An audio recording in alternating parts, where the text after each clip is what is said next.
제가 소감 써놓은 거 읽어드렸어요. 나중에 동영상 올라오시면 어제 못 오신 분들은 내용이 우리나라 좀 문화 강국 좀 만들어 보자 하는 거고, 좀 고급진 문화를 이렇게 누려야지 우리가 만들고 해서, 김구 선생이 아주 멋진 말을 해놓으셨는데, 나의 소원에서 모든 이 지구 세계 문화의 근원, 홍익인간 문화를 얘기하시면서 우리나라가 세계 문화의 근원이 됐으면 좋겠다. 이거는 문화가 여기서 나갔으면 좋겠다 하는 거죠. 그 다음에 목표가 됐으면 좋겠다.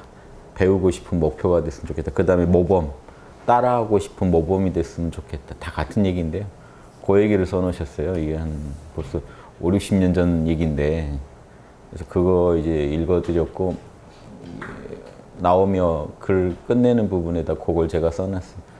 제 생각도 똑같고, 홍익인간 그 문화를 가지고 전 세계에 한번 모범이 돼보자. 그러니까 무슨 아무 문화나 안 좋은 문화 가지고 모범이 되고 있긴 해요. 우리나라가 보면. 그런데 그런 거 말고 좋은 문화로, 고급스러운 문화로 해보자 하는 그 얘기를 하고 싶었어요. 그래서 중용에다 이걸 써놓은 거는, 우리가 부제가 양심 경영의 지혜잖아요. 양심으로 우리 마음도 경영하고 나라도 경영해서 이 우주에까지 이바지하자. 중용에 그 얘기가 다 나와요. 수신제가 치국평천하가 대학에 나온 말인데, 중용에 그게 압축돼서 들어있습니다. 수기치인이라고 들어있고, 천하경영이라는 게 나오고, 그 다음에 천지를 도울 수 있다라는 말까지 나와요. 그러니까 이게 대학의 더 확장판이에요. 수신제가 치국평천하 참천지예요. 천지에 참여한다까지 있어요.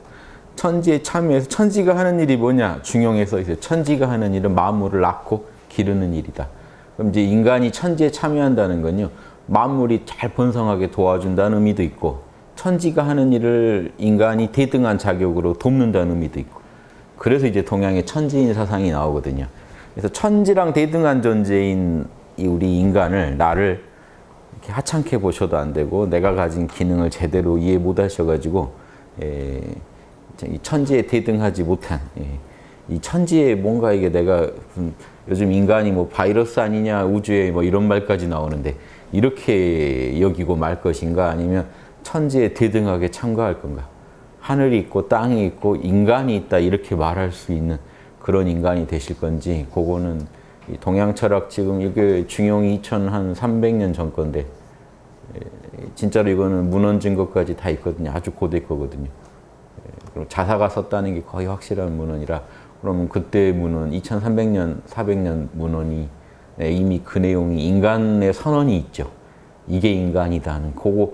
지금 우리가 이거를, 그럼 2300~400년 전에 이런 게 발견됐으면, 이런 진리가, 과학 진리가 이렇게 발견됐다면 지금 다 누리고 살아야 되는 거 아닌가요?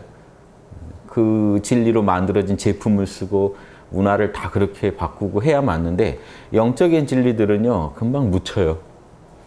참 이게 물질적인 진리들은 한번 발견이 되면 사람들이 누구나 쉽게 쓰고 보고 듣고 하다 보니까 퍼지는데, 영적인 진리는 그 발견한 사람이나 알지, 나머지들 마음에서는 그게 안 와닿기 때문에 구현이 안 돼 버려요. 마음으로 깨닫는 진리고, 마음에서 실험해가지고 알아내는 진리라, 같은 실험을 같이 동참 안 해주면 우리가 확인할 길이 없는 거죠. 그래서 제가 이렇게 양심이니 몰라 괜찮아 얘기하는 거는요, 우리가 그런 식으로나마 동참을 해야 된다는 거예요. 자신의 마음을 긍정적으로, 양심적으로 바꾸는 실험을 같이 해보시지 않으면 절대로 인문학 아무리 읽어도 알 수가 없습니다. 그거 마음을 닫고 마음 실험하는 사람들한테 조언이 되게 써놓은 글인데, 나는 내 마음을 전혀 닦을 생각이 없는데, 인문학을 보고 고전을 다 외운들 아무 의미가 없죠. 저도 많은 그 인문학 그런 뭐 교수님들이나 그런 분들한테 수업 듣고 해봤지만, 제가 볼 때 그렇게 존경스러운 분이 별로 없죠. 그 이유가, 그분들도 지식을 외워서 얘기해 주는 거지, 그분 삶을 그걸로 실험해보고 계시지 않더라고요. 그러니까는 인격적으로는 존경이 안 되니까 그분들이 하는 이니에지에 대한 얘기는 안 와닿는 거예요. 그래도 이제 지식적으로는 배울 게 있었지만, 그러면 뭔가 이게 찜찜하죠. 저도 배우는 입장에서도 찜찜해요. 그래서 그런 게 참 안타까웠는데, 한때는 그래서 의심도 했어요. 옛날 선비들도 다 이상했던 게 아닐까라는. 글만 멋지게 썼지 의심까지 분명히 했어요. 저희가. 왜냐하면 제가 안 되니까 의심이 나더라고요. 되는 사람도 못 봤고 저도 안 되고 그래서 내가 순진했던 게 아닐까 하고 한동안은 의심도 했어요. 글은 정말 멋진데 아닐 수도 있다. 그리고 저는 이제 역사학과니까 그 다양한 거 배워요. 선비들의 온갖 비리도 다 가서 바로 배우는 게 뭐 황희정승의 비리. 뭐 요즘 그 황희정승 문중에서 막 고소한다는데 그거 다 진실이거든요. 그냥 가만히 계시는 게 자꾸 회자시키지 않는 게 그 문중에 도움되니 역사책에 다 나온 얘기인데 그걸 악의적으로 쓴 거는 욕먹어도 맞지만요. 황희정승의 그 온갖 비리 사건 이거는 그 역사책에 다 있는 거예요. 그래서 그런 거 처음에 저 대학생 때 배우면 충격받아요. 저도 아 그분이 그럴 리가 없어 하면서 이제 이렇게 항변도 해보지만요. 뒤져보면 다 있는 거라 빨리 그럴 때는 수용바람이를 해야 돼요. 받아들이고 그래서 그 상황이 어떻게 되는지를 봐야 돼요. 어떻게 된 거냐 상황이. 그런데 그 안에 또 그 재밌는 게 있는 게 황희정승이 그런 많은 비리도 일으키고 있지만 재능이 탁월했는데 세종이라는 리더를 만나서 거듭나는 스토리예요. 진짜로 청백리로 거듭나죠. 이게 진실인데 우리는 우리 보고 싶은 것만 보고 싶으니까 그냥 미화시켜놓고 끝내버리는 거죠. 원래 그냥 좋은 사람이었어. 근데 그것보다 실제는요 더 드라마틱하고 더 배울 게 있어요. 그런 사람도 리더를 잘 만나서 잘 쓰이면 재능을 발휘하고 단점은 뒤로 빠지고 장점이 앞으로 나오니까 역사적인 아주 유명한 명대상도 되는구나. 요걸 또 악용해서요. 그때 이 황희정승 사례가 악용되는 게 그런 쪽으로도 악용돼요. 아 세종 봐라 다 썼지 않냐 아무나 다 써달라 뭐 이런 식으로 청문회 때 그런 기사도 많이 나옵니다. 세종하고 비교해서. 특히 세종 연구한 사람들이 그런 헛소리 하는 거 보면 기가 차요. 지금 리더가 세종이 아닌데 뭔 소리예요. 그건 세종 만나야 되는 얘기입니다. 황골탈퇴가 되려면 세종 같은 양심 덩어리를 만나야 이 일반인도 양심이 튀어나오게 되지. 다 똑같은 그나물의 그 밥인데 아무나 쓰면 어떠냐 이 말은 진짜 막 해먹겠다는 얘기죠. 그러니까 이 정확히 모르시면요 이 말에 속고 또 저 말에 속고 그래요. 근데 정확히 알고 우리가 상황을 보면요 그 안에서 배울 건 배우고 또 비판할 건 비판하고 하면서도 이 마음이 여유롭고 자명해집니다. 그래서 제가 공부하다가 얻은 건 이제 그런 거였죠. 그래서 저도 한때 다 포기했다가 참 못 믿을 사람들이고 알 길도 없고 중용에 쓴 사람이 이렇게 살았는지 어떻게 하느냐. 그런데 뭐 보고 알았냐면 같이 실험을 해보니까 알겠더라고요. 여기 나온 대로 마음을 닫고 실험을 해보니까 되는 거예요. 그럼 뭐가 알아지냐면 이 사람들이 안 해보고 이런 말 할 수가 없다라는 게 알아져요. 여러분이 뭐죠? 백두산 등장하는 법 하는 뭐 팜플렛을 하나 얻었다고 치죠. 누가 지은이도 없고 신뢰가 안 갈 수도 있죠. 그런데 한번 그냥 장난삼아 가봤어요. 그 길대로. 근데 거기에 10m가 뭐 있다는데 가면 10m 갔더니 뭐가 있어요. 거기서 좀 더 올라가면 뭐가 있는데 그때는 뭘 조심해라. 그걸 읽고 가봤더니 다 맞아떨어지면요. 신뢰 안 할 수가 없죠. 이제 안 가본 데까지 신뢰를 할 수밖에 없어요. 우리가 고전을 만나서 보는 것도 다 이런 원리입니다. 그분들이 체험한 걸 다 할 수가 없는데 같이 우리가 인간이면 공통으로 겪는 게 있어요. 그 같이 겪는 거기서 여러분이 뭔가 얻으신 자명한 거 다 있어요. 그게 뭔가 맞아떨어지면서 여러분이 안 해본 것까지 신뢰를 하고 가보는 거죠. 근데 좀 더 같이 가보면 더 재밌는 게 있는데 보통 그 정도 그냥 확인하고 말아버려요, 사람들이. 너는 재밌네. 내가 생각한 거랑 똑같네. 여기까지는 좋아요. 출발은 좋은데 이제 여기서 걸어 올라가면 되는데 아 그러네 하고 여기서 멈춰버리면요. 이분도 나랑 비슷한 데까지 가봤나 보다 하고 멈춰버릴 수가 있어요. 이분이 얘기한 걸 더 따라서 가보다 보면요. 본인이 구경도 못한 데까지 안내를 해줄 수가 있는데 그래서 그게 이 영적인 문화의 어떤 또 제약인 것 같아요. 본인이 직접 같이 걸어봐 주지 않으면 확인할 길이 없는 거. 그래서 이거를 그럼 방법은 뭐냐? 제가 생각한 방법은 어떻게 문화 그런 영적 문화까지 정신 문화까지 우리나라를 강국이 되게 할 수 있고 전 세계에 그걸 퍼뜨릴 수 있냐? 쉬워야 되고 재밌어야 돼요. 그럼 쉽고 재밌는 명상법이 안 나오면 이거는 이제 그런 일이죠. 이건 힘든 일이에요. 소수는 영원히 하겠지만 다수가 할 일은 거의 없는 그런 문화가 돼요. 소수는 항상 역사상 누려왔지만 다수가 누리기는 힘든 문화로 이게 정신 문화가 판명이 나면 사실 어떻게 해볼 도리가 없는 건데 저도 이제 혹시 그러지 않을까 걱정을 했는데 이제 공부하다 보니까 깊은 데 가려면 어렵지만 일반인도 누구나 알고 쓸 수 있는 영역이 꽤 있다는 거죠. 그리고 명상법도 쉽게 접근할 수 있는 명상법이 있더라는 거죠. 몰라 괜찮아 이거 별거 아닌 것 같지만요. 여러분 힘드실 때 한번 써보시면 효과가 아주 직방입니다. 모르겠다, 괜찮다. 그 말만으로도요, 세상이 나아져요. 쥐고 있던 게 나아져요. 그래서 이거 다그치면 더 쥐입니다. 빨리 몰라 해 그러면 더 쥐니까 모르겠다, 괜찮다 이렇게 놀이하듯이 내 마음을 좀 이완해 주듯이 접근하면요. 달래주고 달래주다 보면 어느덧 편하게 쉬고 있고 호르몬도 바뀌어 있습니다. 이런 식으로 쉽게 접근할 수 있는 명상법이 있고 우리가 옳게 사는지 잘못 사는지 쉽게 판단할 수 있는 양심의 기준들, 인의지신, 육바람의 일이란 기준이 있다는 걸 이제 알고 나니까 저도 희망을 품는 거죠. 해볼 수 있다. 이거면 해볼 만하다. 일반인 더 어려운 것도 공부해요. 이건 너무 쉬운 거 아닙니까? 몰라 괜찮아로 깨어나고 마음을 비우고 양심 분석으로 더 자명해지자. 생각이나 말이나 행동을 자명하게 하자. 요거면은 인류가 업그레이드 되겠다 하는 그거를 제가 동서양 고전 다 뒤지니까 다 그 말만 하더라고요. 그래서 그게 이거는 누구나 할 수 있겠다는 확신이 들어서 그거를 알려보려는 이것만 일단 퍼뜨리는 거죠. 이 문화 정도만 지금 사회에다가 이식하면 그 다음 거는 이제 알아서들 다 하시지 않을까요?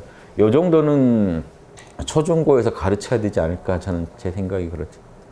그래서 방금 나오면서 봤더니 누가 질문해 주신 게 조기 교육에 대한 질문인데 저는 그게 조기 교육이라고 봅니다. 이렇게 이거를 조기 교육 유치원 때부터 시켜야 돼요. 지금 보면 가정에서부터 원래 시켜야 되고요. 그래서 어려운 거 시키라는 게 아니라 마음을 늘 진정시키는 게 더 삶에 도움이 된다 하는 그 좋은 어떤 생각을 좀 각인시키고요. 그리고 생각이나 말이나 이렇게 행동할 때 양심 분석을 하고 행동하는 게 모두에게 이롭다. 그래야 가족도 좋고 나도 좋고 다 좋다. 친구도 좋고 그래야 인간관계도 잘 돼. 요 기본만 계속 유치원도 요즘 보니까 길게 다니더라고요. 3년 이상씩 다니더라고요. 그거 그때 유치원 때 못 집어넣으면 힘들 것 같아요. 초등학교. 근데 유치원 때 너무 기대하시면 안 될 것 같아요. 내가 그렇게 성숙한 데가 아니기 때문에 초등학교는 가야 좀 뭔가 사회생활을 하는 것 같아요. 유치원 때는 마음을 비우고 가장 기본 중에 기본만 익숙해지게 만들어주면요. 그 다음 초등학교 가서 스타트가 좋겠죠. 그래서 초등학교 6년만 그렇게 배우고 나면은요. 그 다음은 훨씬 수월해질 겁니다. 뭐 중학교 때 방황도 할 거고 다 할 때 하더라도요. 다시 돌아올 거예요. 자기 자리로. 그래서 미리 이렇게 준비를 해놓는 게 중요한 것 같습니다. 대신에 큰 기대는 하지 마세요. 그래서 그 어린 친구 양심일기 좀 시켜봤는데 쉽지 않더라고요. 그래서 뭐 친구한테 미안한 거 없어. 이거 뭐 더 어떻게 해볼 수가 없어요. 없어. 앞으로 어떻게 뭐 마지막 다짐 어떻게 할까요? 더 잘하겠습니다. 그래서 뭐 양심 분석이 안 돼요, 사실은. 그런데 아무튼 그 큰 기대하지 마시고 그래도 얘가 양심이라는 거랑 자꾸 친해지는 계기를 만들어주죠. 대신에 이제 그 친구 보니까 입에서 막 사랑, 정의, 예절, 지혜가 노래처럼 사랑, 정의, 예절, 지혜, 양심 요게 딱 안 복잡하죠. 여기 금방 각인됩니다. 제가 안타까운 게 이번에 인사이드 아웃 영화 애니메이션이 나왔던데 우리는 왜 그런 거 못 만드나. 그래서 어린이한테는요 뭔가 만화나 이런 거 만들어서 접근하면 금방 파워레인저 다 외워요. 유치원생도 다 외워요. 저거는 가면 라이더 중에 뭐고 막 이런 뭐 미니트 공대가 어떻고 다 외우는데 보통 거기 구성원들이 4-5명이 나와요. 그럼 그거 이름 하나하나 다 외운다고요. 마트 가면 그거 다 팔고 있고. 그래서 제가 안타까운 게 사랑, 정의, 예절, 지혜 이걸로 한번 만들었습니다. 예전에도 이런 얘기 드렸는데 만들어서 독수리 오영재 출동하듯이 출동해서 항상 욕심하고 싸우고 제압하고 이걸 애들한테 좀 각인시켜주면 좋지 않을까. 금방 흡수할 겁니다. 그럼 나중에 이런 책 봤을 때 금방 이해해요. 유치원 때 이걸 이해시키려고 하지 마시고. 그래서 그렇게만 하면은 쉽게 배울 수 있는 방법이 얼마든지 있어요. 이제 그게 문화죠.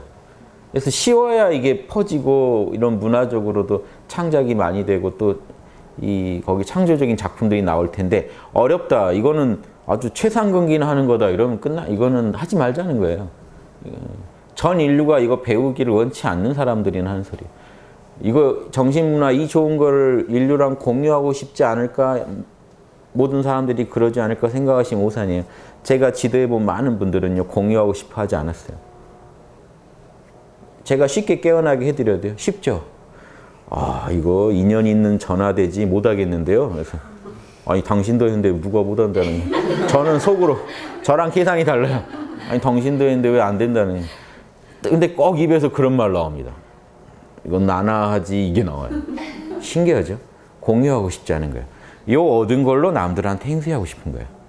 욕망이 또 들어가요. 그래서 제가 도 닦는 사람들이 더하네라고 느껴서요. 그 뒤로 도 닦고 안 닦고는 저는 전혀 안 봅니다. 오히려 도 닦다 왔다 그러면요, 제가 좀 더 경계해요. 아, 이분 또 뭐가 들어있을지 몰라요. 건드리면 뭐가 나올지 몰라요. 막 시리우스가 나올 수도 있고, 뭐 외계인이 나올 수도 있고, 뭐가 나올지 몰라서 되게 긴장하고 대합니다. 전 이런 관심 없는데 하면 제가 편해요. 아, 이게 사는데 도움이 되고 이러면 이제 솔깃해하는데, 이 꼬시는 방법이 확 달라져요. 뭐 좀 하셨다 그러면 이제 어려워져요. 예. 극락 믿고 있는 분한테 여기서 열심히 하라고 해도 안 먹혀요.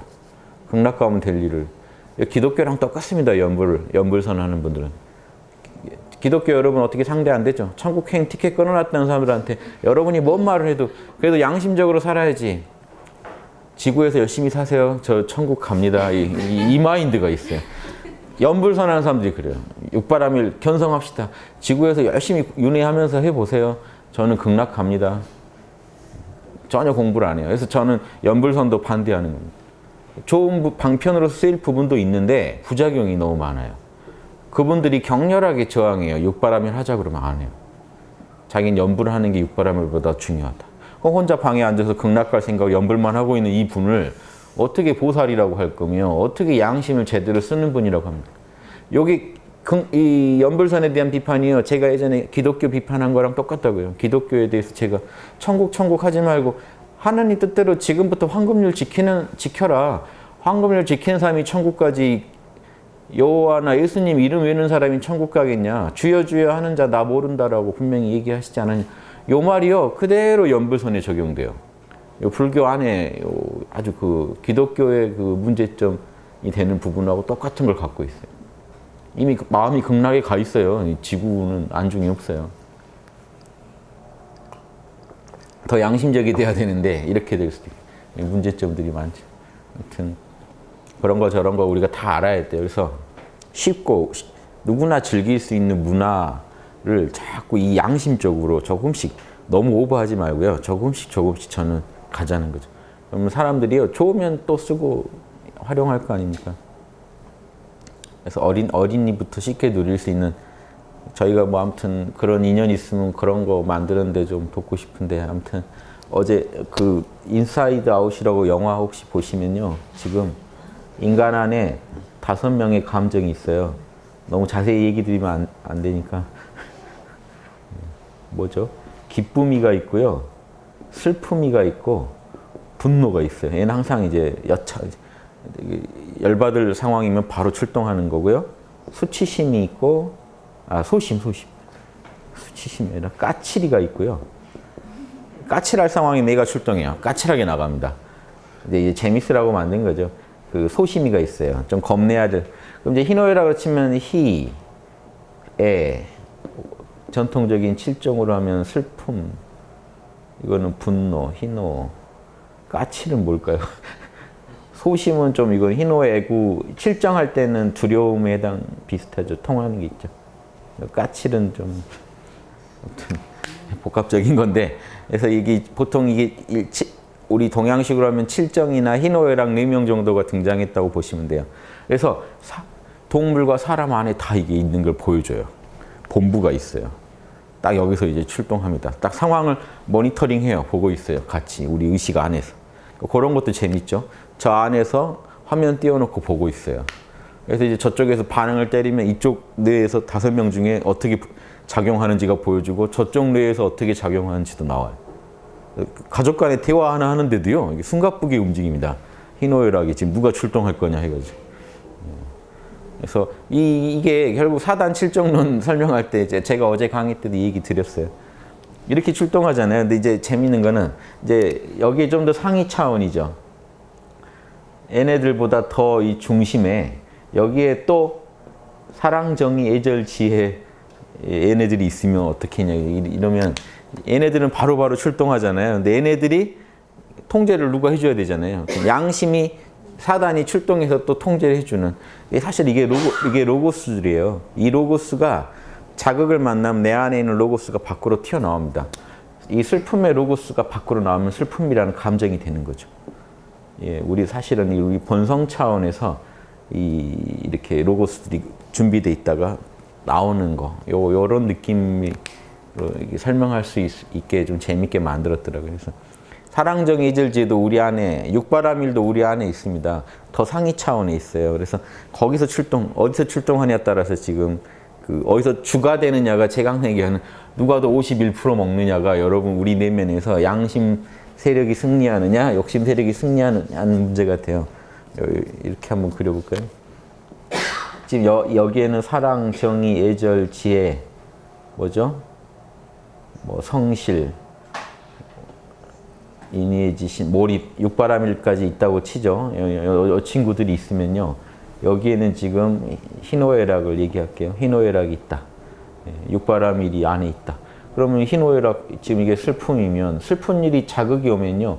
슬픔의 로고스가 밖으로 터져나가서 실제로 감정화됩니다. 밖으로 탁 나가버린다고요. 로고스가 움직이는 거죠. 하나의 캐릭터로 잘 누가 표현해보면 재밌을 텐데요. 이게 사단 칠정이라는 게 이래서 여기 이제 뭐 두려움이나 증오심 이런 것까지 보태지면 칠정이 돼요. 이놈들이요. 상황만 되면 출동해요. 그런데 그 영화에서는 누가 통제를 못 해줘요. 지들끼리 싸워요. 통제가 안 되니까. 지금은 아닌 것 같아 막 하면서 서로 싸우는데 지금 우리 이제 사단 칠정론으로 얘기하면은 요 안에 있는 양심은요 하나만 출동한다는 게 없어요. 슬플 때는 슬픔이 주가 되지만 양심은요 동시에 출동해야 된다. 동시에 출동해서요. 요놈이 또 튀어나와서 사단이라는 걸 양심의 감정을 만들어내요. 요놈은 희노애락의 감정을 만드는. 그래서 결국 사단이 주가 되면요. 요 양심 세력이 주가 되면 감정이 희노애락이 발동해도 문제가 안 일어나요. 예. 근데 이거죠. 사단 칠정론 중에 태계가 주장한 게 이거예요. 양심은 사단이 먼저 발동한 뒤에 감정이 뒤따르는 거다 하는 게 이거예요. 사단이 출동한 뒤에요. 희노애락이 뒤따르면은요. 그게 양심으로 작용하고요. 욕심으로 작용하는 것들은요. 태계가 기발이 이승지라는 게 이거예요. 감정이 먼저 발동해요. 희노애락이 먼저 발동한 뒤에 양심이 그 뒤에 쫓아가서 그거를 이제 균형을 잡으면 이제 뭐죠? 문제가 안 일어나는 거고 균형을 못 잡으면 이제 심각한 상황이 되는 거죠. 그래서 이제 이 감정이 먼저 출동하는 거랑 이 사단이 먼저 출동하는 거 요것도요. 그거 보니까 애니메이션으로 만들 수도 있더라는 거죠. 이 조선 선비들이 연구했던 사단 칠정론도 우리 마음 안에 이런 인의지신이나 육바라밀의 캐릭터가 있다고 생각하시고 희노애락의 캐릭터가 있다고 생각해 보세요. 이게 사실은 로고스들이에요. 우리 마음 안에 이 로고스가 다 들어있어요. 그래서 슬퍼할 일이 생기면 슬픔의 로고스가 여지없이 출동합니다.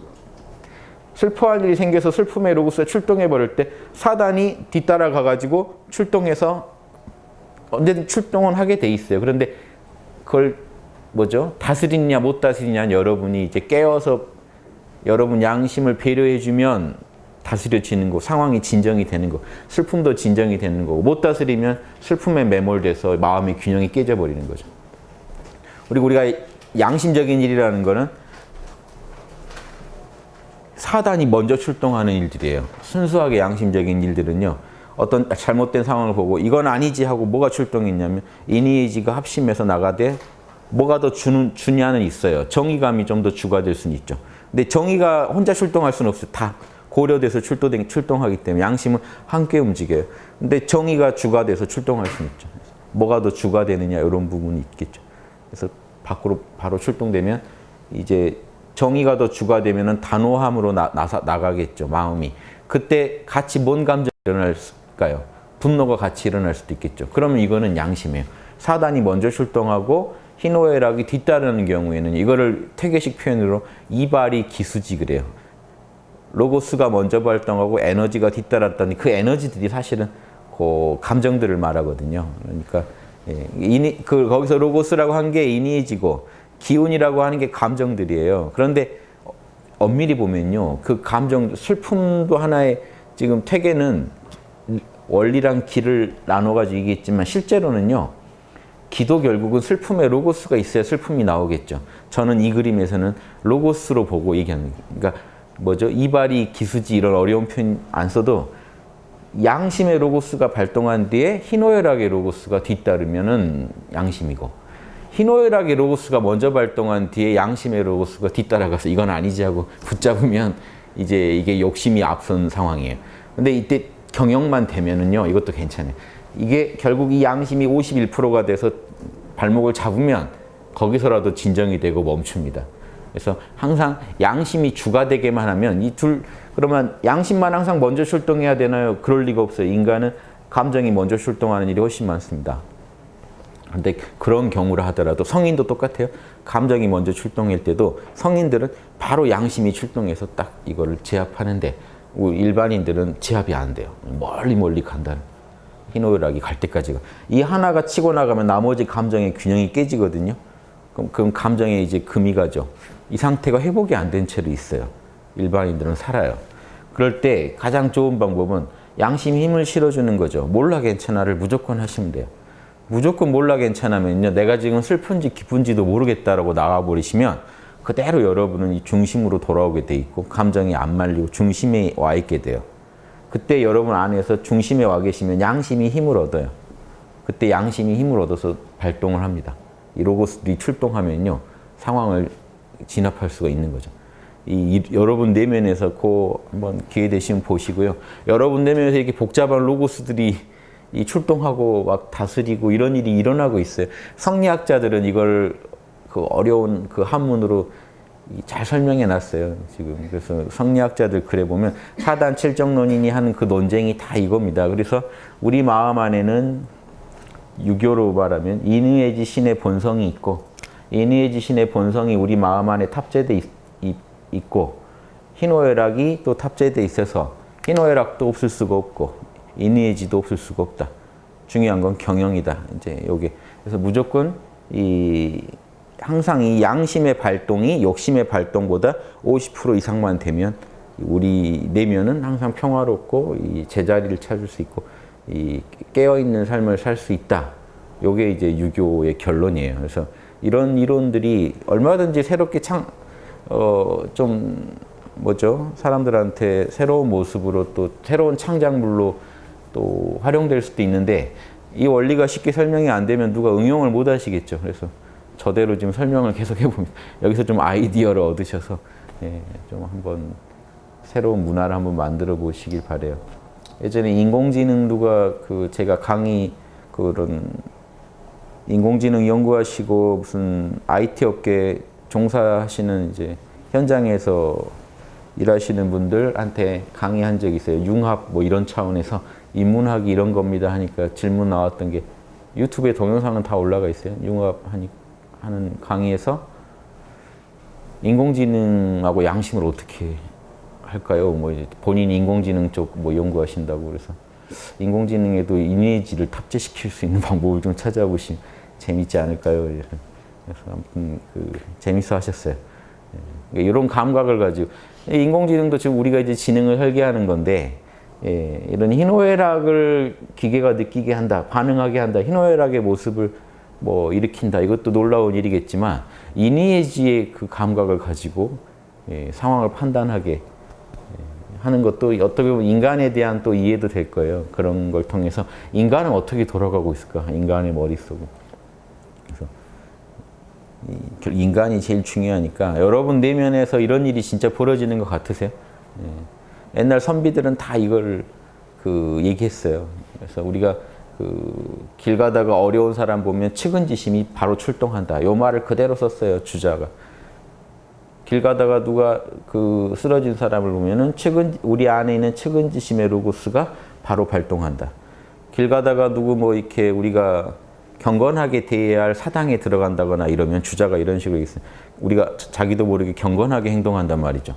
인의지 중에 예절의 로고스가 출동합니다. 부당한 일을 보면 정의 로고스가 출동하고. 이런 책 하나 보고 여러분 지금 제 얘기 들으실 때 12지심 엄청 지금 작동시키고 계세요. 지혜의 로고스가 계속 출동하고 계십니다. 즉 빨리 맞다 아니다 판단을 빨리빨리 해야 되거든요. 지금 제 얘기 들으시면서 멍하게 듣고 계신 분은 뭐 선정에 들어 계신지 모르겠는데 지혜 개발은 안 되죠. 지혜 개발은요, 판단할 때 늘어요. 개발은. 십이지심을 많이 쓰셔야 돼요. 그래서 옳고 그름을요, 계속 판단해가지고 자명한 찜찜을 빨리빨리 분석을 못 해내면요, 지혜가 개발이 안 돼요. 양심 중에 지혜 부분이 개발이 안 돼요. 양심 중에 사랑 부분이 개발이 안 되는 건요, 타인의 마음을 공감하려고 노력을 안 할수록 우리는 점점 마음이 좁아지고 타인의 마음에 고통에 무감각한 사람이 돼요. 그럼 이 사이코패스에 계속 가까워져 가는 거예요. 심각하죠. 정의감이 없는 것도 그래요. 잘못된 걸 봤을 때 늘 그냥 거기서는 받아들이면 안 되는데 꼭 거기서만 받아들임을 써가지고 또 참고 인욕하고 항상 그렇게 하다 보면요, 정의감이 죽어버려요. 우리 안에 있는 로고스가 죽을 수는 없지만 밖으로 안 나오면 죽은 거예요. 나올 때마다 바로바로 싹이 잘리는 그런 삶을 살고 계실 수도 있거든요. 정의감이 조금만 올라오려고 하면 네 일 아니다, 네 일이나 잘해라, 뭐 이런 식으로 해서요. 옛날 저희 부모님이 항상 그랬는데, 이게 막 통일이 돼야 되지 않을까요? 너는 공부만 잘하면 된다. 뭘 어떻게 해야 되지 않을까요? 너는 걱정하지 말고. 이제 걱정되시니까 그런데 막 휩쓸릴까 봐 하셨겠지만 항상 세상이 원래 그래야 너는 너 일을 잘하면 된다. 근데 그런 얘기 자꾸 듣다 보면 정의감이 작동을 나중에 안 하게 될 수도 있어요. 내 일 아니다. 인도인들이 어떻게 이 정의감이 극복되냐면요, 자꾸 신이 다 하실 일이다라고 가르쳐요. 모든 고전이. 우주를 만든 게 너야? 우주 원리는 알아? 모르지. 그럼 이게 선인지 악인지 너가 어떻게 알아? 신이 다 알아서 하실 건데 왜 너는 열반에나 들어가. 이게 인도 경전에 항상 이 논리예요. 그럼 그 얘기 자꾸 듣다 보면 되게 편해지기 시작해요. 그래서 나는 그냥 늘 행복하게만 있으면 나는 그것으로 이 우주에 뭐 할 일 다 한 거다, 이런 생각이 들기 시작해요. 그래서 어떤 정의감이 올라와도요, 정의감 가지고 막 움직이는 사람들을 인도에서는 되게 비웃는다고요. 저 아직도 에고 노름에 빠져서 저러고 있다고. 너희도 언젠가 나처럼 열반에 들 날이 올 거야, 이렇게 안타깝게 봐줍니다. 이렇게 되면 정의감 가진 사람들이 정의가 깎이죠. 그래서 제가 제일 안 된 게요, 인도의 명상가들 책 있죠.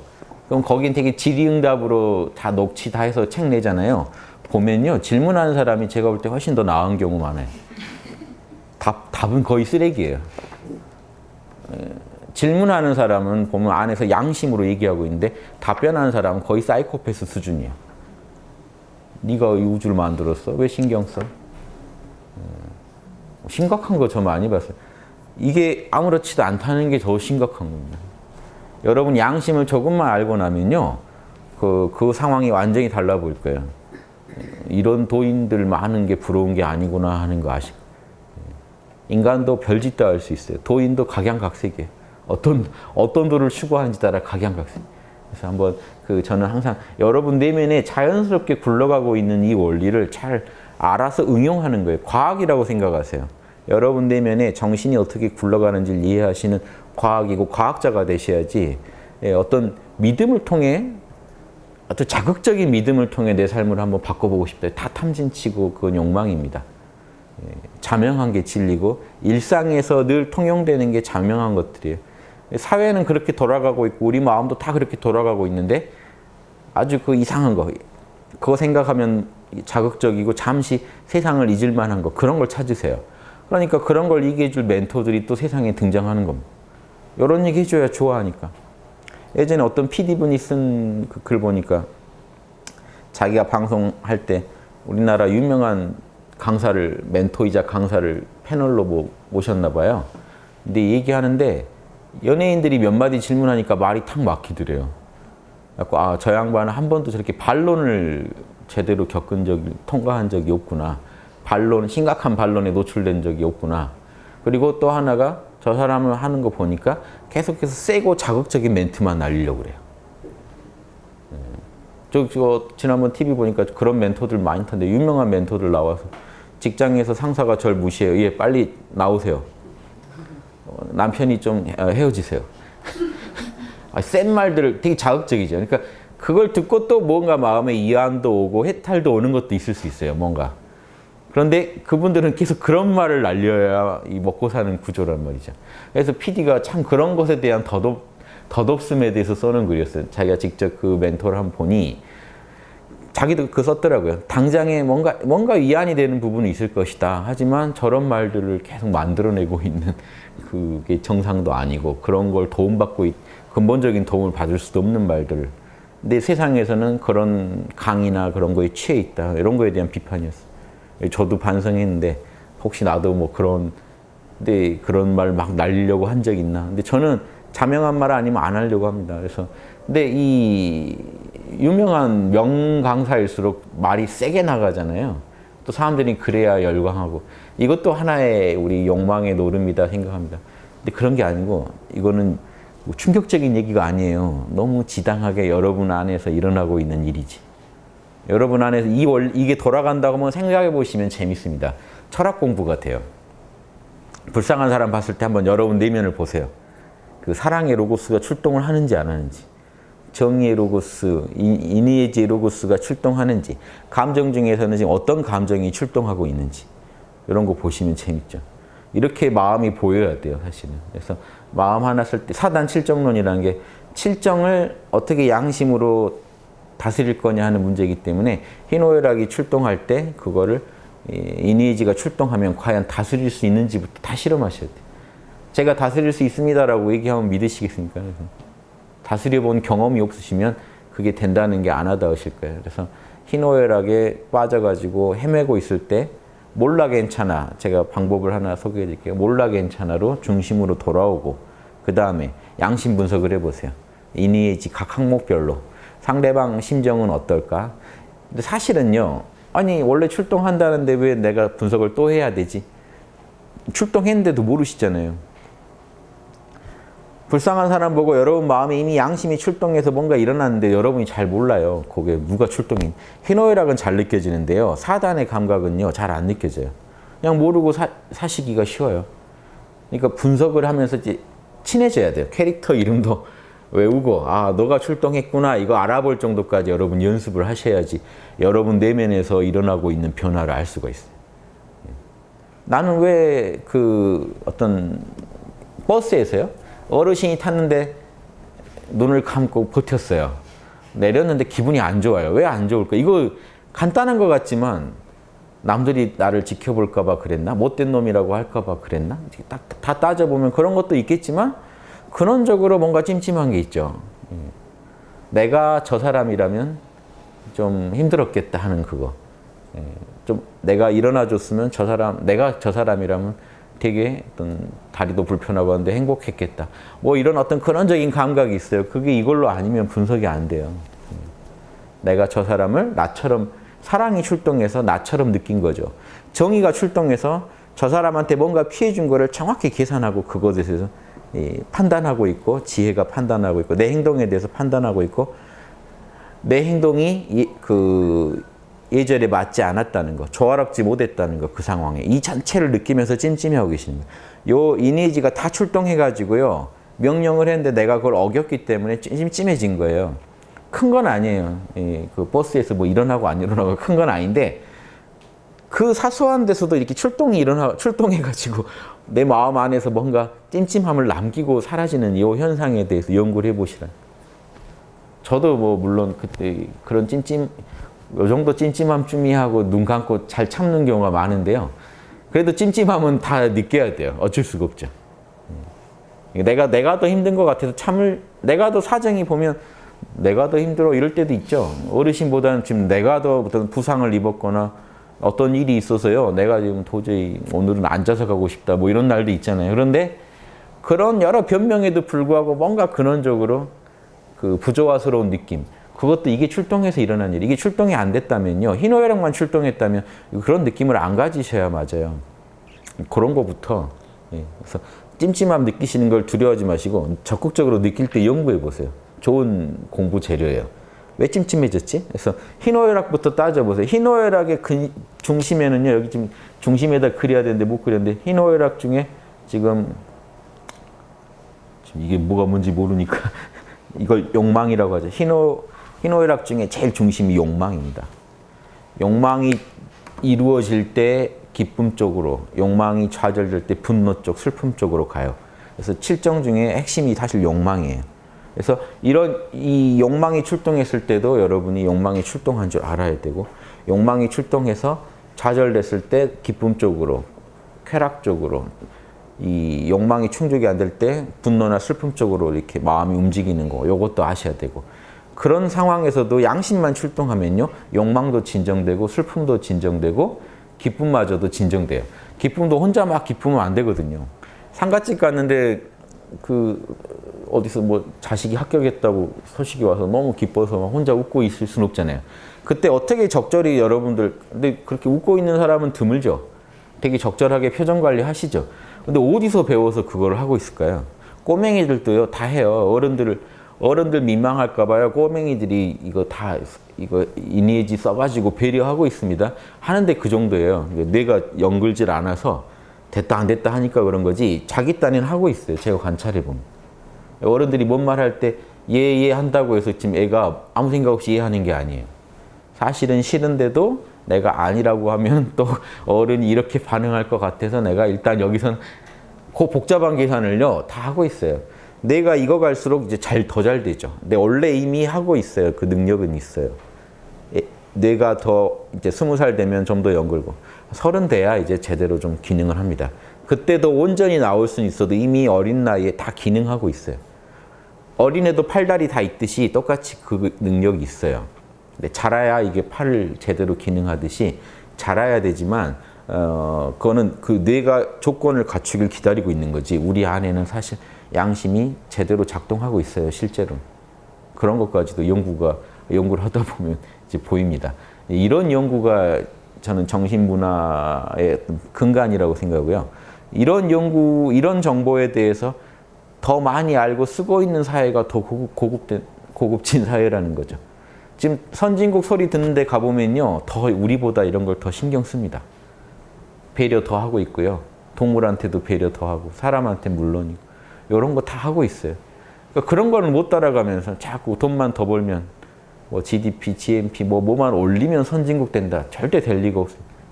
벽돌을 아무리 쌓아놔도요, 건물이 되진 않아요. 그냥 벽돌이지. 그거 벽돌 하나도요, 어떻게 고급스럽게 쌓을 거냐는 그 혼이 들어가야 되는데, 그건 다 문화의 힘이에요. 우리나라 보면 문화 힘이요, 되게 치우쳐 있고, 잘하는 건 잘하는데 못하는 건 너무 못해서 균형이 깨져 있어요. 그걸 좀, 그러니까 어디 저기 보세요. 태안인가 그때 기름 유출됐다니까 온 국민이 가서 기름 닦잖아요. 그런 나라 없다, 우리끼리 자화자찬하고 끝낼 게 아니라 그 마음이 뭐였을까요? 거기 가서 기름 닦고 있는 거. 바다가 기름이 저렇게 되면 안 되지 하는 자신의 일처럼 느낀 사랑의 로고스, 정의의 로고스. 내가 여기서 그 얘기를 듣고 가만히 있는 내가 용납이 안 되는 거죠. 예절의 로고스, 빨리 나라도 가서 거기서 그 사람들과 조화를 이루면서 뭔가 작업을 해야겠다. 지혜의 로고스, 그게 이제 옳다. 어떤 게 옳은 거다. 판단이 서시니까 간 거예요. 그래서 그 하나 사건에서도요, 우리나라 국민들이 이니에지가 안에서 작동하고 있다는 건 확인할 수 있어요. 그런데 왜 그럼 평상시에는 그게 작동이 안 되는가? 너무 경쟁에 몰려서 마음이 좁아져 있다는 거죠. 욕망이 지금 여러분 우리의 마음을 좌지우지하고 있어요. 양심이 경영을 못하고 있고 욕망이 경영하고 있어요. 그런데도 불구하고 우리 안에서 양심이 강력하게 드러날 때는요, 무섭게 양심의 힘이라는 거, 무섭다는 것도 아셔요. 그 태안에 출동하는 국민들, 금 모읍시다 할 때 집에 있는 막 그 결혼 반지 들고 나오는 그 마음, 그거 엄청난, 그게 숭고한 거예요. 근데 지금은 그러겠죠. 그때 사기당해서 다시는 금 안 내놓겠다. 이렇게 자꾸 안 좋은 촉이 살면 양심이 이제 점점 죽어가요. 안 나와요. 독립운동했던 후손들이 지금 더 못 살고 친일파들이 훨씬 잘 살아요. 그럼 나중에 여러분 나라 망했을 때 독립운동 하실래요? 매국하실래요? 일단 매국을 하고 그 자손 때 다시 생각해 보는 걸로. 이게 또 상식적인 판단이 되지 않을까요? 일단 너무 힘들더라는 거죠. 내가 독립운동을 해버리면 내 자손까지 다 고생한다, 다 죽는다라는, 그럼 이게 지금 이 욕망의 이 판단이요, 힘을 얻어버리겠죠. 그러니까 나라가 정치나 이런 법의 어떤 처벌 이런 거 냉정하게 못하면 큰일 나는 게요, 거기서 카르마를 제대로 안 풀어주면요, 양심이 죽게 돼 있어요. 그러니까 그 범인들에 대해서 범인들을 뭐 죽여서 복수하려고 그러냐, 그게 아니라 범인들이 정확한 처벌을 안 받으면요, 국민들이 납득할 만한 양심이 죽어요. 국민들 양심이 죽어가요. 죄를 지어도 벌을 안 받는구나 하는 그 하나의 경험이 양심이 나오는 걸 막아요. 길 가는 사람 도와줬다가 덤탱이 쓰는 사건을 몇 번 겪고 나면 아무도 안 도와요. 중국 사람들이 길에 누가 죽어가도 안 돕는다라고 막 욕할 때 그 나온 변명이 그거였어요. 중국에서 함부로 도왔다가는 자기가 몰리는 경우가 허다하다. 그럼 사람들이 아 그래서 그렇구나 하고 납득을 해요. 그 정도로요. 그러니까 이게 그 올바른 문화가 통하는 사회라는 건요. 그런 제도적인 모든 부분까지요. 양심이 드러날 수 있게 지지해주는 문명을 만들 때 우리가 제대로 된 그런 문명 사회로 가는 거고 문화가 업그레이드 됐다라고 말할 수 있는다. 우리가 마음 공부 그냥 해가지고 내 마음 하나 바르게 해서 해결될 일이 아니고요. 사회 전체 사소한 제도까지도 그 제도는 다 인간이 쓰는 건데 그 쓰는 안에 이 양심이라는 게 다 들어가 있어야 돼요. 양심 문화가. 교육. 학부모 하나 부르고 뭐 자녀 뭐 데리고 학교에다 맡기고 그 안에 이니지가 들어있는 그 문화랑 거기에 없는 문화. 돈 줬으니까 내놔라. 또 교사는 학생들을 볼모로 학부모를 협박하고 조금만 잘못되면 이 관계가 금방 무서워져요. 근데 거기에 이니지만 들어가면요. 금방 이거는요. 최고의 관계가 돼요. 그래서 학부모들 분들 얘기 들으면요. 좋은 선생님 만나면 거의 막 기적이라고 이제 너무 행복해 하시더라고요. 우리 담임 너무 마음에 듭니다. 만나기가 힘들다는 거죠. 그 인격이 된 교사 만나기 힘들다. 이게 다 근원적으로 이 문제인데 이 문제라고 생각을 안 하고 다 그냥 복불복이로 그냥 요행으로 이렇게 가시면요. 이게 왜 이렇게 되는지 원리를 모르시면 이게 안타깝죠. 그럼 될 리가 없거든요. 원리를 모르는데 어떻게 요행으로 그런 문명사회가 만들어지겠습니까? 알고 연구를 해야지 만들어지죠. 그래서 중용 어제 한 얘기 이어서 계속 했네요. 중용 책에 아무튼 그런 문명국가, 문화강국점 만들어 봅시다 이런 얘기를 썼어요. 그 원리가 여기 있습니다 하는 얘기 썼으니까 마무리는 그냥 중용 책 광고로 말씀드릴게요. 이런 거 한번 생각해 보시면 재밌습니다. 요 연구를 하세요. 여러분 마음의 얘기예요. 여러분 내면이 어떻게 움직이는지에 대한 얘기이기 때문에 이런 글을 본다고 해도 이건 참고서고 여러분이 연구해야 될 거는 여러분 마음이에요. 제품은 여러분이 이미 갖고 있어요. 이건 매뉴얼일 뿐이고 요거를 이 매뉴얼대로 조작을 해보시면 내가 모르던 기능들이 있다는 걸 알게 돼요. 내가 쓰고 살던 게 정말 형편없이 쓰고 살았구나 하는 것도 알아요. 마음 사용 설명서. 중심 잡고 삽시다 하는 게 여기 마음 사용 설명서. 저도 이런 매뉴얼들을 많이 연구해보고 써보고 해보니까 하도 기가 막혀서 아 이런 거 진짜 모든 사람이 써야 되는데 하는 그 마음에 이렇게 자꾸 이런 얘기 저런 얘기 하고 다닙니다. 예. 아 지금 시간이 없어서요. 이 질문은 조기 교육은 아까 제가 한 얘기 다 있다고 보고요. 하나만 읽어드릴게요. 인문학으로 살아가기 아주 사소한 일이지만 이니지가 출동하면 어떻게 그 문제가 고급스럽게 해결될 수 있는지 한번 보시죠. 무사야라는 분 글인데 요 인문학으로 살아가기 릴레이 하는 거 아시죠? 카페 그 올라온 글 중에 하나 그냥 출력해서 말씀드리는 거예요. 카페에 다 있어요. 계속 사람들이 올려주세요. 가족 모임에서요 2~3살 된 어린 조카가 식당에서 시끄럽게 해가지고요 형네 부부한테 혼내야 되지 않냐고 너무 과하게 어필한 것 같다. 그래서 어떻게 얘기하셨길래 찜찜하다. 그러니까 좀 내가 너무 그 애를 키우지도 않았는데 부모한테 너무 세게 얘기했나 보다 이렇게 찜찜하셨나 봐요. 요 감정 하나도 감정이 중요합니다. 우리가 연구해야 할 대상 감정이에요. 다스려야 할 대상도 감정이고 양심 연구에서 뭐 하시려고요? 감정 다스리려고요. 그래서 죽음도 받아들일 수 있는 감정, 힘든 일도 이겨낼 수 있는 감정, 나와 나 모두를 살리고 더 이롭게 만들 수 있는 감정. 그걸 못 만드시면 인간이고 뭐고 이화세계고 될 리가 없죠. 그래서 지금 어떻게 자신의 감정을 연구하고 다스려가는지 한번 보세요. 먼저 몰입하고 깨어나서 편견을 내려놔 본다. 혹시 내가 지금 생각하는 게 편견일 수도 있으니까 그런 생각이나 그런 감정들 다 꺼보고 양심에만 한번 몰입해 보는 거죠. 몰라 괜찮아 해가지고 그 다음 사랑의 로고스를 써봅니다. 형과 형수도 바쁘고 힘든 와중에 나를 보러 시간 내준 거라 많이 지쳐 있을 수 있다. 그러니까 형네 사정을 한번 이해해 보는 거예요. 이게 사랑의 로고스가 출동하면 원래 이게 당연히 일어나야 돼요. 근데 왜 우리는 이렇게 연구를 해야 되느냐? 출동했는데도 우리가 관심을 안 주면 지금 상대방 마음에 대해서 뭔가 느껴지는데도 신경을 안 쓰고 나분한 것만 생각하면 이게 잊혀져 버려요. 그러니까 그 미세한 사단에 이미 출동을 했는데 그 미세한 감각에 집중을 해주셔야 아, 상대방 지금 집쳐 있겠지. 정의. 육아를 해보지 않은 내가 육아나 훈계에 대해 한 번 정도 얘기할 수는 있어도 너무 여러 번 얘기하면 간섭 같아 나라도 싫을 것이다. 여러 번 과하게 얘기하셨군요. 네, 그러니까 자기는 이게 뭐냐면 식당에서 애 뛰면은 아무튼 그 부모도 아마 민망하겠죠. 지금 자녀를 통제도 안 되고 분명히 피해자가 속출하고 있고 지금 이 상황이. 예, 그래서 그럴 때 이제 모르겠다 하고 그냥 식사하시는 분도 계실 수 있고 이러면 이제 얄미워서라도 누가 막 이제 식당에서 큰 소리 나죠. 막 애 뛰어다니는데 부모는 재밌게 이제 뭐 얘기하거나 밥 먹고 있으면 이제 그게 못 참는 거죠. 근데 부모가 뭔가 안타까워하고 막 애를 붙잡으려고 하면 더 말 못해요, 우리가. 재밌죠. 그 미묘한 선들이 있어요. 그게 정해져 있어요. 우리 내면에 이니에이지가 출동해서 그거를 계산하고 있는 거기 때문에 그러니까 상대방 마음을 내가 헤아려 보면 미리 막을 수도 있다는 거죠.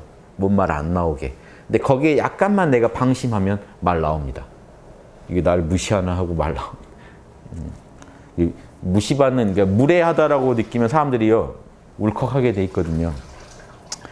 예전에 그런 실험을 했대요.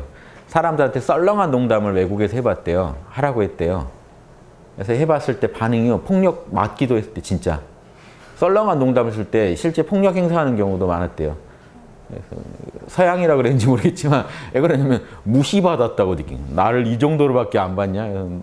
그러니까 이 썰렁한 농담에 무시까지 생각하나 저도 그 기사 보고 신기했는데 사람이 진짜 그렇게 반응한다는 거니까 우리가 알아둬야죠.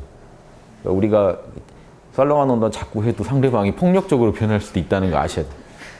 그래서 난 재밌게 농담을 해줬는데 상대방이 이상하게 성질을 내고 갔다. 그러면 아, 이런 일이 일어났을 수도 있겠구나 라고 한번 생각해 보실 수도 있어요. 그거 딴 얘기고. 예절. 한 번 정도 잘 돌려서 얘기하면 될 걸 표현을 급하게 한 듯하다. 그래서 안 됐으니까 이러지 않았을까요? 아마 이제 자기를 반성하는 입장에서 이런 것도 좋은데 실제로는 아마 이런 말 안 먹혔으니까 세게 나갔을 겁니다. 상황이 제가 생각하기에는. 그래서 이런 경우에는 어떻게 한 게 무례하지 않을까 이것도 고민해 보셔야 되고. 성실. 방심하기 쉬운 가족일수록 더 깨어서 내가 조심해야겠다. 지혜. 집에 와서 곰곰이 생각해보니 자명한 나름대로 결론 내린 게 나 또한 당시에 피로해서 덜 깨어 있었는지 더 쉽게 얘기한 것 같아 찜찜하다. 아무튼 이분이 지금 찜찜한 거는 상대방 이게 지금 이분의 행동이요. 그 당시에 최선일 수도 있어요. 좀 언성을 높여서 얘기함으로써 사실은 남들한테 욕먹을 바에는 가족끼리 욕하는 게 낫죠. 아니 뭐한 짓이 하면 옆에서 욕하려다가 또 지들끼리 싸우고까지 있는데 뭐라고 하기 그래서 참았을 수도 있고 그 상황에 따라 이게 최선이다 아니다 말 못해요. 저도 몰라요. 이분이 상황이 최선일 수도 있어요. 아무튼 그런데 이런 반성이 그럼 왜 필요하느냐? 너무 찜찜하실 건 아니고 어떤 원리로 나는 계속 찜찜함을 갖고 있는가만 이해하시면 돼요. 왜 찜찜했을까요? 솔직히 말해서 형네 가족 입장 그렇게 생각 안 하고 그 상황에서 남한테 피해 줄 거를 막고 싶은 마음이 한 거죠. 그러니까 정의로운 부분도 있지만 놓친 부분도 분명히 있으니까 지금 계속 찜찜하신 거죠. 그것만 아시면 돼요. 왜냐하면 사람은 그 순간에 모든 걸 다 판단 못 합니다. 양심은 발동을 해도 우리가 그걸 다 못 챙겨요. 이해를 다 못 해요. 그래서 이해하는 데까지 깜냥껏 하는 거기 때문에 예, 그런데 왜 양심은 완벽하다고 하냐? 이거는 우리가 어떻게 후천적으로 할 수 있는 게 아니에요. 완벽하지 않으면 우린 양심의 인도를 따르면 안 되거든요.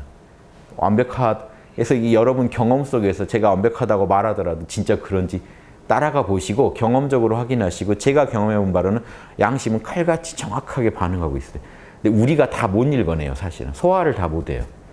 그래서 내 내면에 일어나는 찜찜함도 이 찜찜함도요, 잘 관리하셔야 되는 게 그 당시에 최선인데 찜찜함이 남을 수도 있을 땐 그 찜찜함은 너무 깊이 팔 찜찜함은 아니죠.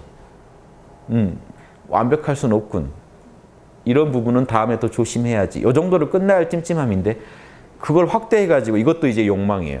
나는 좀 모자란 사람이야. 수치심과 막 죄책감이 그거를 막 자극해가지고요. 잘못된 찜찜함을 계속 껴안고 있을 수 있어요. 난 뭘 해도 이래. 잘못 분석해버리면요. 이 찜찜함이라는 게 양심에서 오는 신호 정도는 딱 좋은데 내가 거기다 뭘 보태버리면은 잘못됩니다. 그래서 잘못된 분석 하시면 안 되는 게 이런 분석할 때 조심해야 되는 게 이런 분석 하시라 그러면 또 이제 자아 비판 모드를 즐기시는 분. 나는 이렇게 쓰레기였습니다. 막 이래서 뿌듯해 하세요. 내가 이렇게 나를 냉정하게 비판하다니 하면서 오늘 비판 아주 뭐 석세스 이럴 수도 있는데 지금 그게 그렇게 해서는 도움이 안 돼요. 냉정해야 돼요. 이거 지금 찜찜해, 내가 찜찜한 양심의 소리를 듣는 거기 때문에 양심이 어떤 부분을 찜찜해했고 자명하게 뿌듯해하고 자명하게 여기는지 그걸 정확히 알아내서 또 다음 일 처리할 때 참고하시면 되지 필요 이상 여기서 쓸데없는 자아 비판하시면 그건 도움이 안 돼요. 좌절감밖에 안 남아요. 그건 뭔가 잘못된 겁니다. 그래서 그럴 땐 다시 몰라 괜찮아 해서 그것도 편견일 수 있으니까 내려놓고 다시 분석하셔야 돼요. 그래서 상황이 남의 일처럼 냉정하게 볼 수 있게 만들어서 보셔야 돼요. 아, 이 상황은 P고 A가 뭘 어떻게 해서 뭘 잘못했고 저 사람은 B는 뭘 잘못해서 이렇게 합의하면 끝날 상황이고 앞으로 이런 점은 조심하면 될 것 같음 하고 남의 일이라면 냉정히 볼치겠죠. 남의 일 보듯이 내 걸 보세요. 그래야지 이게 작은 잘못에 막 가슴 아파서 내가 왜 이런 실수를 했을까 하고 막 가슴 치면서 분석하시면 이게 도움이 안 돼요. 상황의 냉정한 분석도 아니고 다음에 적용도 안 됩니다. 그런 여기까지 말씀드리고 마치겠습니다. 예, 수고하셨습니다.